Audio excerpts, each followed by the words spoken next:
En el video anterior hemos analizado la figura del héroe y del redentor Simón Bolívar desde el punto de vista solar en el video denominado Simón Bolívar, esotérico y socialista. Ahora en este nuevo video vamos a analizar al héroe que fue Simón Bolívar desde el punto de vista de su actividad dentro de la masonería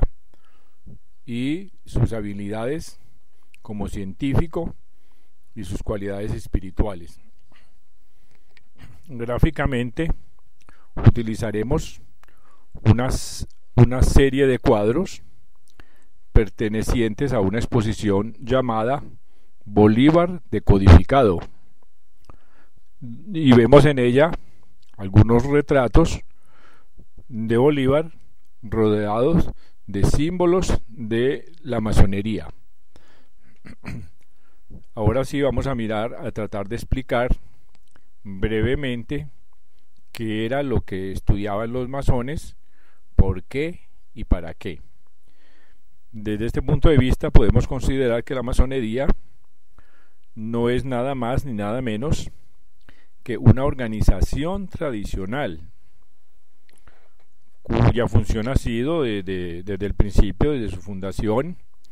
transmitir cierta energía y ciertas facilidades de información para la evolución espiritual en condiciones rigurosamente determinadas, de tal manera que esa energía, que puede dominarse espiritual, sutil o psíquica, ya sea que proceda de lo subconsciente o de lo supraconsciente, no por ello es menos cierto que es una energía que no se puede definir como material, ni como racional, ni como medible. En vez de tratar de descubrir los orígenes de la masonería en ciertos hechos históricos, ya sean fechas, documentos o tratados que pueden ser falsificados demasiado frecuentemente, es más útil buscar los orígenes y las fuentes de la masonería en el propio simbolismo iniciador. O sea, era una institución con procesos iniciáticos, es decir, ese simbolismo iniciador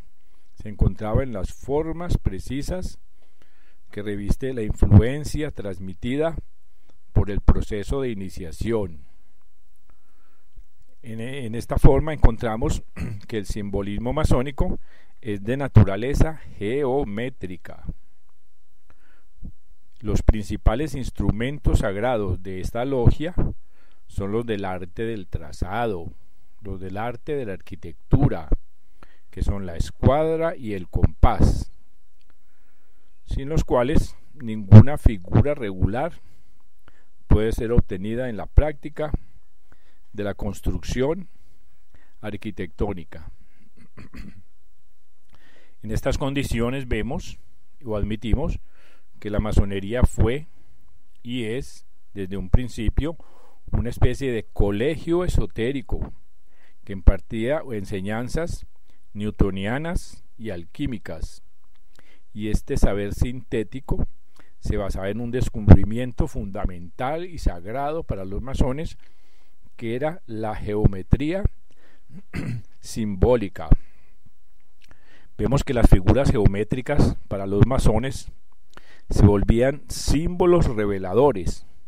gracias a las especulaciones basadas en los números y en las formas. Y es que en efecto existe una geometría puramente iniciadora, cuyos teoremas se aplican a los problemas más difíciles, más abstractos de la metafísica, de la ontología, de la filosofía y del ser. Pitágoras descollaba en ese tipo de geometría y Platón estaba convencido de que sólo los iniciados podían comprender el alcance de su enseñanza si sabían algo de geometría. Esta misma geometría trascendental que hace hablar a los antiguos ideogramas nos da, con relación a la masonería, la auténtica clave del supremo esoterismo para los masones. Y en tanto que ciencia de la construcción universal, la geometría masónica es además particularmente importante desde el punto de vista moral, ya que enseña a formar a los individuos con miras a su destino y luego a unirlos armónicamente para su felicidad común. De esta forma, la geometría sagrada es la ciencia social en la más alta aceptación de ese término. A justo título, a justa medida, ha podido decir de que la arquitectura es la madre de la civilización, y no es menos cierto que la geometría simbólica es a su vez madre de la arquitectura. La antigua arquitectura sagrada era, por otra parte, esencialmente simbólica. Desde el plano de un edificio hasta los mínimos adornos de los detalles, todo tenía que estar ordenado según ciertos números místicos y según las reglas de una geometría especial, conocida únicamente por los iniciados. Vemos que las figuras geométricas daban lugar a interpretaciones sobre las que se implantaba una doctrina secreta, que pretendía ser la clave de todos los misterios humanos y espirituales. Los constructores de las catedrales demostraron por sus obras que conocían esas tradiciones filosóficas que los alquimistas poseían simultáneamente. En términos históricos, la masonería fue regulada a partir del principio de 1717 en Inglaterra y se volvió una institución pública de mucha importancia. Y desde las primeras manifestaciones podemos encontrar dos orígenes, dos tendencias, algo así como vocaciones, y no una sola. La primera de estas tendencias era puramente tradicional, se hundía en el pasado y en el pasado real que rodea a todas las sociedades secretas. Se podría llamar la suprarracional, o sea, la simbólica, porque se refiere principalmente a influencias herméticas y mágicas que se estudiaban en el pasado. La segunda es ya más filosófico-científica, si se quiere, que es una asociación, esencialmente una creación del espíritu humano. Podemos considerarla como la expresión de un racionalismo fundamental, y se propone no sólo explicar las leyes del universo y del proyecto humano, sino también utilizar esas leyes para el bien de los individuos y de la sociedad. En otros términos, la masonería, cualquiera que sean las reservas que la gente pueda hacerse al respecto a su influencia real o supuesta, fue, es y seguirá siendo largo tiempo todavía la expresión de una única tentativa seria y duradera de resolver el conflicto profundo de una civilización occidental desgarrada entre dos mundos, el de la sabiduría antigua y el del pensamiento moderno, o sea, los mundos de la imaginación y de la razón. A partir de allí, la propia experiencia de iniciación toma un nuevo sentido. No es solamente, como la de los misterios griegos, un retorno del ser